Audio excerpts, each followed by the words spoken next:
Assalamualaikum dan salam sejahtera. Kajian Kolokium Pendidikan Peringkat Kebangsaan 2020. Pejabat Daerah Miri. Pembentang yang pertama, Zulhusni bin Ishaq. Pembentang yang kedua, Cikgu Jacqueline Uring NY. Tajuk pembentangan: meningkatkan tahap penguasaan dan pemahaman murid terhadap surah Al-Ikhlas melalui kaedah simulasi. Kajian abstrak. Kajian ini merupakan satu kajian selidik untuk mengenal pasti keberkesanan penggunaan kaedah simulasi dalam meningkatkan kefahaman murid terhadap surah Al-Ikhlas. Populasi kajian adalah 28 orang murid tahun 4 Sekolah Kebangsaan Saint Colomba yang beragama Islam. Pembentang telah menyatakan bahawa kajian yang dijalankan bertujuan untuk menarik minat murid dalam mempelajari dan menghayati subjek pendidikan Islam, terutamanya surah Al-Ikhlas. Selain itu, pembentang juga berharap murid dapat menzahirkan kefahaman mereka dengan menerangkan kembali surah Al-Ikhlas berdasarkan kaedah simulasi. Metodologi kajian yang digunakan adalah menggunakan kaedah kualitatif. Pengumpulan data dibuat dalam 3 cara, iaitu pemerhatian, temu bual tidak berstruktur dan kaedah pra serta pos ujian. Hasil dapatan kajian dianalisis dengan teliti bagi memastikan kajian dijalankan dengan berkualiti. Tinjauan awal mendapati murid tidak dapat memahami surah Al-Ikhlas dengan baik walaupun telah menghafal silibus. Selepas pelaksanaan kajian melalui kaedah simulasi, didapati bahawa murid dapat memahami surah Al-Ikhlas dengan baik dan mampu menjawab semua soalan yang diberikan oleh guru. Dapatan kajian ini diharapkan dapat menjadi panduan pada para guru Sekolah Kebangsaan Saint Colomba yang inginkan sesi pengajaran dan pembelajaran PDPC lebih terisi dengan keseronokan dan lebih berfokus kepada bentuk pengajaran yang menarik. Objektif kajian: memfokuskan kepada masalah kefahaman murid terhadap surah Al-Ikhlas, membantu mengubah pengajaran guru ke arah pendekatan yang lebih baik dalam meningkatkan prestasi pencapaian mata pelajaran pendidikan Islam, meningkatkan minat murid dalam surah Al-Ikhlas. Kumpulan sasaran.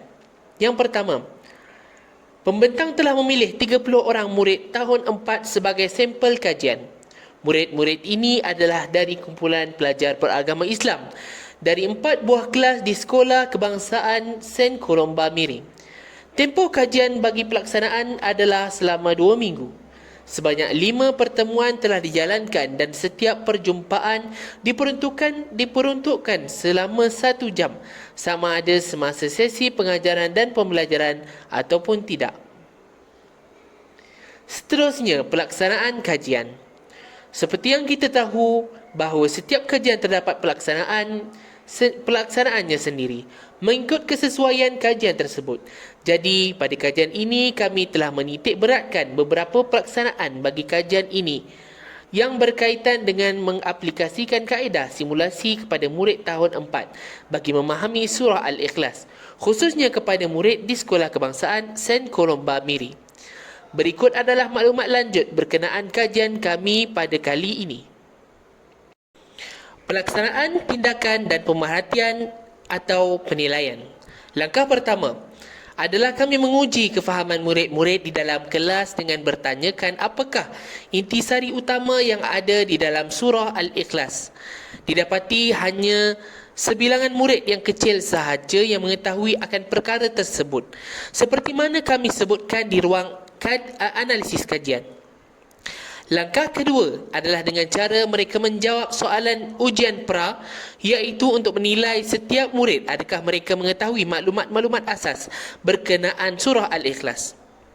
Soalan ujian pra yang kami laksanakan ada di bahagian lampiran kajian. Langkah ketiga adalah dengan cara mengajar kepada murid semula berkenaan surah Al-Ikhlas ini dengan mengaplikasikan kaedah simulasi, iaitu dengan cara menggunakan beberapa perkara.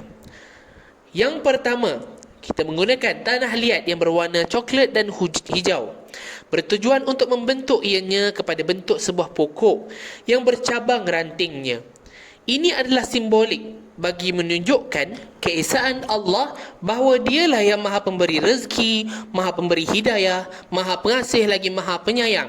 Walaupun Allah itu memiliki banyak sifat, akan tetapi semua sifat itu merujuk kepada satu, iaitu Allah Subhanahu wa Ta'ala. Ini menafikan bahawa adanya Tuhan kedua dan ketiga bagi umat manusia di muka bumi ini. Nota: peralatan ini boleh disediakan oleh guru melalui peruntukan panitia ataupun boleh minta kepada semua murid untuk bawa dari rumah kerana bahan ini tidak susah untuk dicari di semua kedai berhampiran. Yang kedua, gambar haiwan bertujuan menunjukkan bahawa Allah Subhanahu wa Ta'ala tidak sama dengan makhluk yang diciptakannya. Semua haiwan yang ada pada gambar tersebut adalah memiliki anak dan ia melahirkan anak-anak yang ramai daripadanya. Ia berbeza dengan Allah Subhanahu wa Ta'ala yang tidak beranak dan juga tidak diperanakkan oleh sesiapa sahaja. Allah Subhanahu wa Ta'ala tidak memiliki anak, isteri, bapa maupun emak, ketika seperti kita manusia dan semua haiwan yang ada pada gambar tersebut.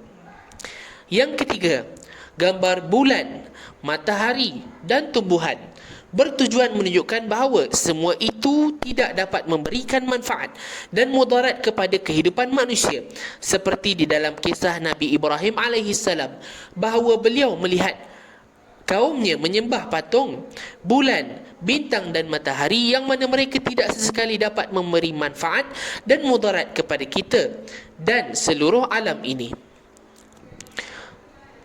Seterusnya, langkah keempat adalah dengan bertanyakan semula kepada murid daripada persoalan yang kita timbulkan di dalam kelas untuk melihat pemahaman dan ingatan mereka terhadap intisari yang dibicarakan oleh Allah Subhanahu wa Ta'ala menerusi surah Al-Ikhlas. Seterusnya, langkah kelima adalah dengan memberi ujian pos kepada semua murid yang terlibat untuk menilai setiap murid adakah mereka mengetahui maklumat-maklumat asas berkenaan surah Al-Ikhlas. Soalan ujian pos yang kami laksanakan ada di bahagian lampiran kajian.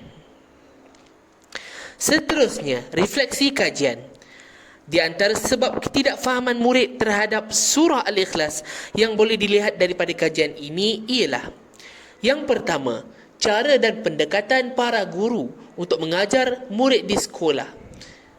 Yang kedua, mengetahui perkembangan zaman murid sekarang. Yang ketiga, kita perlu menghindar kaedah merotan dan menengking murid di dalam kelas. Seterusnya, cadangan untuk kajian seterusnya. Kami mencadangkan supaya kaedah seperti ini dapat dipraktikkan oleh semua guru sekolah di Malaysia, kerana kaedah seperti ini akan dapat meningkatkan lagi minat murid terhadap mata pelajaran di sekolah. Kita tidak mendengar lagi bahawa murid tidak minat mata pelajaran tersebut kerana kaedah yang digunakan oleh guru di sekolah tidak menarik. Ia juga secara tidak langsung akan dapat meningkatkan prestasi murid, guru dan sekolah umumnya.